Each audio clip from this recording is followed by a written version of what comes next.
The Trump search warrant saga continues. We're learning more about what the DOJ says happened here. Not much. Remember last week we talked about the affidavit and what was in there, or let's say what was not in there. Highly, highly redacted. But there's a lot more to that story because remember, in order to get each one of those sentences redacted, the government had to justify the redaction. And so we are going to take a look at this redacted brief that justified every single one of those little blacked out sentences or paragraphs.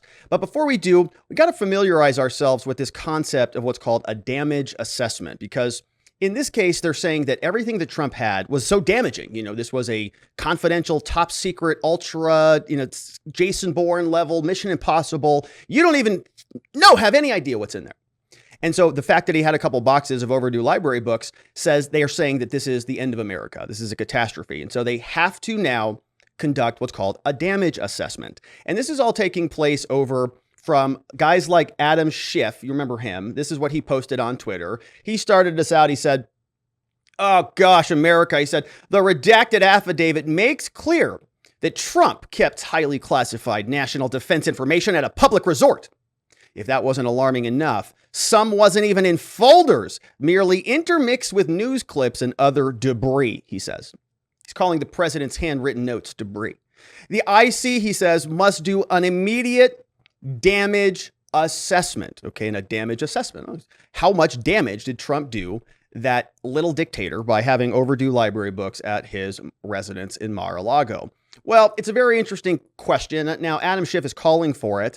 And what's interesting about this is that the Office of the Director of National Intelligence, this woman, her name is Avril Lavigne. She was appointed by Biden. And you remember the ODNI was John Ratcliffe and others. We've talked about this position before, but they sort of run all of the intelligence agencies, kind of a thing. I mean, it's kind of crazy, but CIA, FBI, DHS, Border Patrol, all of them. There's like 14 of them. And the ODNI is sort of the hub in the middle of the wheel, and all the spokes go out to all the different intelligence agencies. So this woman is going to be now, sort of conducting this intelligence assessment. And people are asking, how did this all come to fruition? Well, Adam Schiff sent a letter over to them, said, "I'm ultra concerned about what Donald Trump had in his residence." And she, of course, says, "So am I. By golly, we're going to have to figure this out." So Politico reports that Intel officials and the Director of National Intelligence, Avril Haines, are confirming that they are going to be assessing the national security fallout from the Mar-a-Lago documents. Now, this came over from a couple people at Politico, but here's what they tell us, that they got a letter obtained by Politico dated on Friday, which we have not seen yet. It really irritates me when they say they read the letter, but they don't publish it. But Politico says that Haines told House Oversight Committee Chair Carolyn Maloney from New York and Adam Schiff that her office would lead, quote, "an assessment of the potential risk to national security that would result from the disclosure of the relevant documents." And so they're going to be doing this damage assessment. She writes, "The DOJ and the Office of DNI are working together to facilitate a classification review of relevant materials, including those recovered during the search," Haines wrote, adding that the review will be conducted in a way that does not unduly interfere with the DOJ's ongoing criminal investigation. Now, the correspondence, they say, represents the Biden administration's first known engagement with Congress on the issue, because they suddenly are now sort of, communicating about this. Previously, Joe Biden didn't have any idea about this, even though, of course, Merrick Garland is in his cabinet, but he still had no idea. Court documents unsealed in recent days have shown that they're considering the Espionage Act, and really the big one, which I think is obstruction of justice. So this letter came out from Avril Haines and the ODNI, and they're saying, yep, we're going to do a damage assessment on this entire saga. Now, where do they get the authority to do this? Where does all this power come from? Well, we can take a look at this document, which was published back in 2014. Actually, let's pull it up over here. The Intelligence Community Directive. This was passed in this was passed in June 2014. You can see here, the Director of National Intelligence signed off on this. And here's what it's supposed to do, essentially, right? Here's the overview of it from the top. The authority from the National Security Act 1947, purpose, establish a policy for the conduct of damage assessments in response to unauthorized disclosure or compromise of classified national intelligence. 2014, okay, we know we sort of go, rewind the clock back then. We sort of know who was in office then. Purpose. Number 2, provide a process for coordination amongst the intelligence community to ensure damage assessment are produced efficiently and timely, and provide a process for the intelligence community to use findings from damage assessments to strengthen protections and prevent future compromises. Okay. So we're seeing all of this. Now we're sort of looking through this. Damage assessments include the following: identifying, disclose, classified intelligence, describing under the circumstances what happened, potential damage to U.S. national security there, right? So it doesn't even have to be actual damage, just potential damage. Oh, great. Get ready for this one. So the ODNI is going to come out and they're going to say, Donald Trump, literally it could have split the planet in half if that one envelope would have just flown out the door. Rob, can you imagine what would have happened? The end of life as we know it. Identification of any foreign involvement, identification of areas where damage may occur, and so on and so forth, all unclassified. Then they're going to share letters about the vulnerability and all this stuff.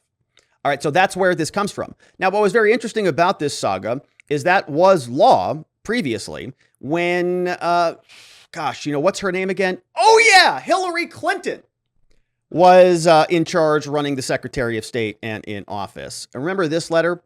So you've got pencil neck Shifty Schiff, who sends a letter over to DNI Avril Haines. And then we say very similarly, right? Look at this. The Office of the Director of National Intelligence. Oh, it's sort of the same thing we're talking about here. But this one is rewind the clock, 2016. Oh, and it involves this woman here, Secretary of State Hillary Clinton. Now, what's curious about this is that the ODNI is very interested in conducting a damage assessment of Donald Trump currently. But back then, when Hillary Clinton had tens of thousands of emails on an unsecured server that was very likely, infiltrated. When this happened, the ODNI, according to this senator, his name is Ben Sass. You know who he is? Yeah, he sent a letter over to the ODNI and he said, hey, Director Clapper, you're in charge of this. I'm very curious as to why a spokesperson for your office, somebody named Joel Melstad, he stated that the ODNI is not leading a damage assessment regarding the unauthorized disclosure or sensitive classified information emanating from the private email server used by Clinton, former secretary. Melstad also indicated that no individual member of the IC is conducting such a review. Not looking into it at all. No care, no concern at all. Now we get this game of whataboutism, well, Rob, she was only a former Secretary of State. She's not doing anything about anything. She's not the former president. Okay, well, back at this time, she was a presidential candidate, wasn't she? Just like Trump is. So if they're not going to do a damage assessment for presidential candidate Clinton, why would they not do it? Why would they do one suddenly on political enemy presidential candidate Trump? Seems like double standards. And so whataboutism is exactly what we fight for under the law. Equal protection, right? Due process, equal application of the law. So yeah, people are asking themselves, why is the ODNI so gleeful about conducting damage assessments for Trump, but not with Hillary? And obviously all this happened back in 2016. According to press reports, the rationale of intelligence leaders for this decision is that much of the sensitive and classified information disclosed to Hillary has been inappropriately disclosed before, and therefore it's going to be difficult to assess the damage done. You see that justification? Oh, well, the damage is already done. Like Hillary said, what difference at this point does it make? They're dead already. So why do you have to measure the dead bodies? They're dead. Who cares?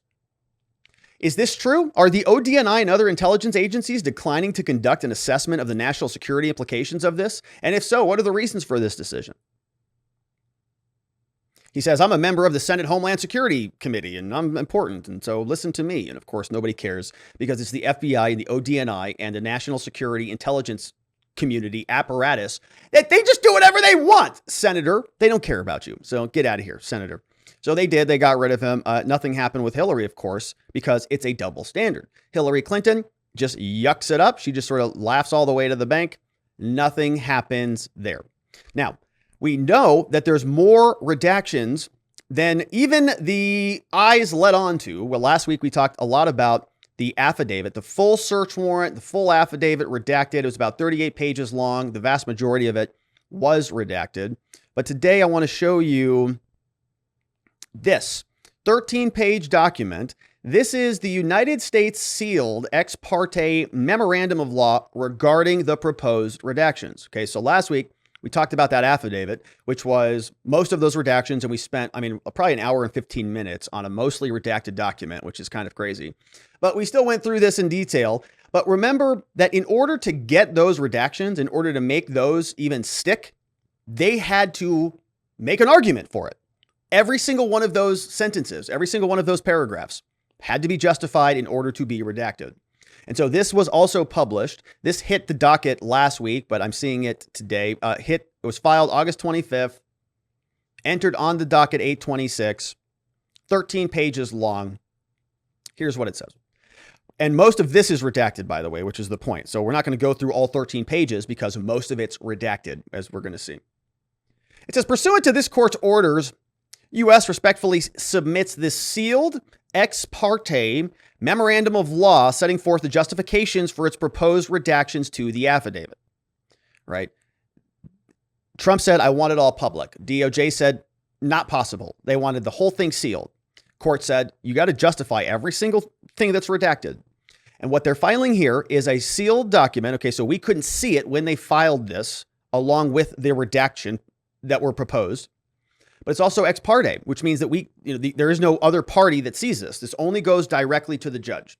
So there's no sort of, let's say, for example, very easy example here. Let's say you've got a trial coming up and we say, hey, we need a continuance on the trial. Well, what we do is we say, Mr. Prosecutor, do you agree or disagree to this? And we submit our request to the judge and we say, look, we've talked to this opposing side about this continuance. Here's their position on it. If you're just going to file it without notifying the other side, you're filing it without the other party. You're filing it on your own. So Trump's not a party to this case, and there's no real person to notify about any of this stuff. So they send this directly to the judge. They say, for the reasons set forth below, we think that the attached document must remain sealed and so on. A little bit of procedural background here. We're going to fly through this because we know the background. But they tell us the court found that the disclosure of the affidavit would in fact result in harassment and intimidation, right? Remember, the judge went through all of the different indicia, all of the different sort of justifications for unsealing it versus sealing it, or redacting it versus not redacting it. Public interest in seeing it, government interest in sealing it. So we balanced all those out. The prosecutors are saying here, the court gave great weight to privacy interests and to things like impeding an ongoing investigation and all this stuff. We got all of it. But here they're saying these redacted materials must remain under seal. Why? We've got to protect the ongoing investigation. We've got to conceal the scope and the direction of the investigation. They say counsel for the interveners for the media have acknowledged that certain portions of the affidavit are available. A number of other news media organizations and other entities have filed motions to unseal this. The government submitted its omnibus response to all of the media. They all piled in with their motions. I responded to all of them, says the government. And we had a hearing. Then the court gave us a ruling. They said the government has met its burden of showing good cause that overrides any public interest in unsealing the affidavit. We read through that at length. In that order, the court observed that the obstruction and threat concerns raised by the government were not hypothetical. The court said, that we find that there is probable cause that some statute it was violated, in particular, obstruction of justice. You see that? And further relied upon the post-search increase in threats and overall threats, including the threat in Cincinnati. The government has carefully reviewed the affidavit and has identified 5 categories of information that must remain under seal to protect the safety of civilian witnesses who are included throughout the affidavit. And such information falls into a broad number of categories. We've got 5 categories listed here. As you see, 1, 2, 3, 4, and 5. Let's see what they are. Number one, information about civilian witnesses who might be subject to intimidation. Okay, category two, information about investigative avenues and techniques that provide a roadmap. So witnesses and a roadmap. Information whose disclosure is prohibited under the federal rules. So technical details. 4, law enforcement safety information. And number 5, legitimate privacy interests. So they're going to put them into 5 big buckets and they're going to walk us through them. Why we can't see any of these things. Now, before we move on, okay, like you're going to see, most of this is redacted, so we're going to be able to fly through the rest of this document if you're sort of tired of the reading. But before we get there, let me show you what the actual concluding document looks like. Okay, so this is the attachment, right? So what they're doing is they're saying, okay, paragraph 3, the entire thing needs to be redacted. Why? What's the affidavit paragraph, right? And it's basically, if you remember, when we were going through the affidavit, we said that there was paragraph 3, we fast forwarded to 30, we fast forwarded to 62, and so on, because there was not much there. So they say, okay, paragraph 3, it needs to be struck or redacted. Why? Here is the explanation. But we can't even see it.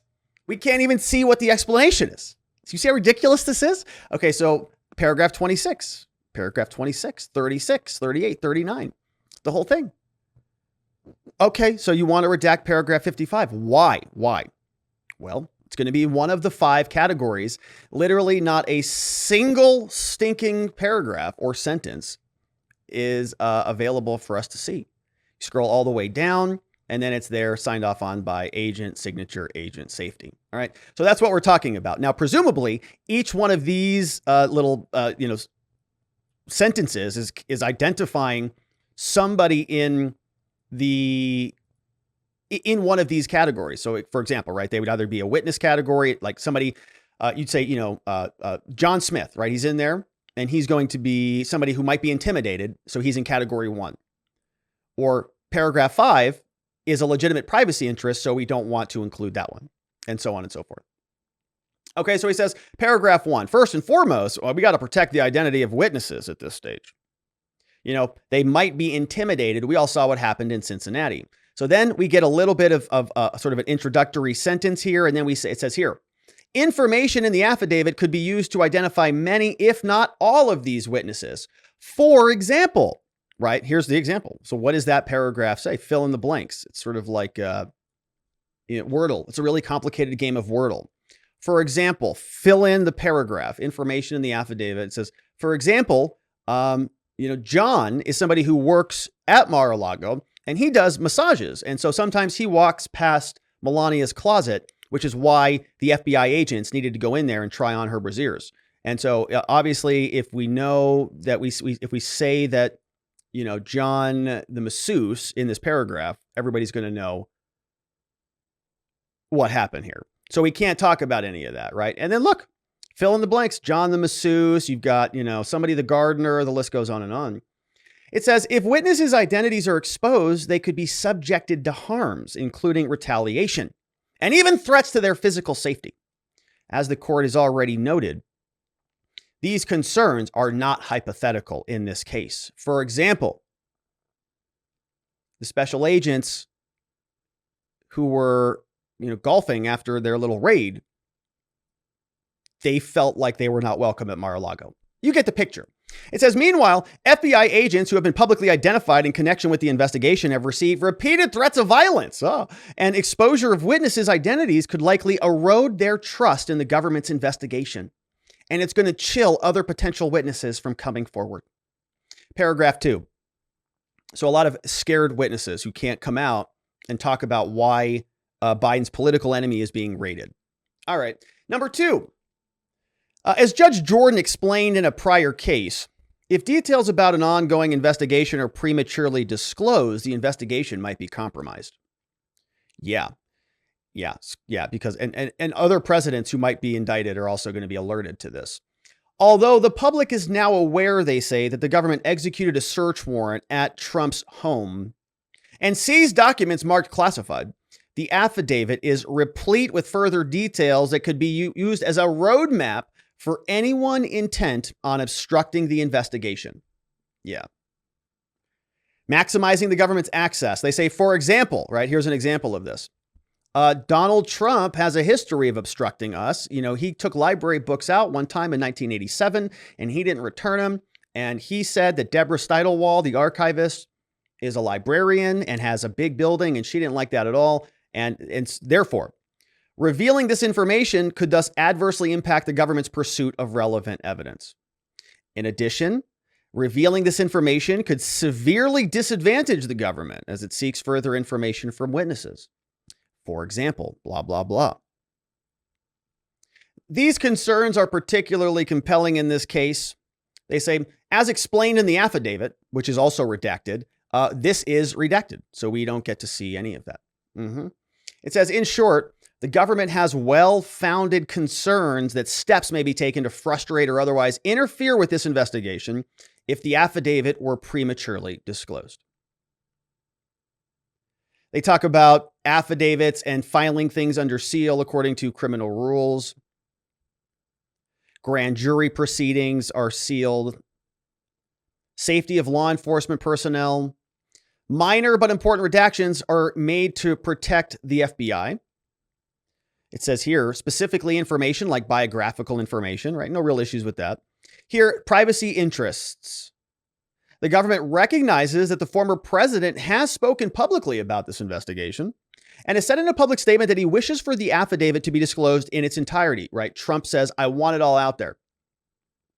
Although the court has noted that neither Trump nor anyone else has gotten in on this case, they say, nevertheless, the affidavit contains information that could harm individual privacy if disclosed. For example, the affidavit says something about Trump or something about this person, and it could harm their privacy. So they conclude for us, they say, in the conclusion, the government defers to the court to determine whether the redactions can be released or what. Should the court order the disclosure of the redaction version of the affidavit, the government will submit a final version in the interest of transparency.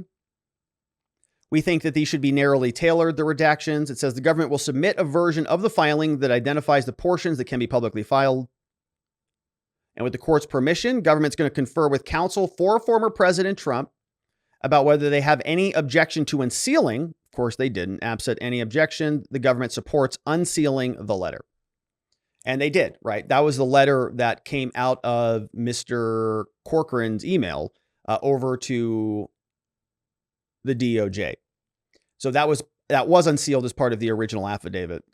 This motion submitted by Juan Antonio Gonzalez and Jay Barat, counterintelligence and export control official, who I think actually met with Donald Trump, actually went over there to the FBI or with the FBI, maybe not him specifically, but I think he was the agent in charge during that inquiry. So those were the two letters that came out, or the two updates from the Trump search warrant case.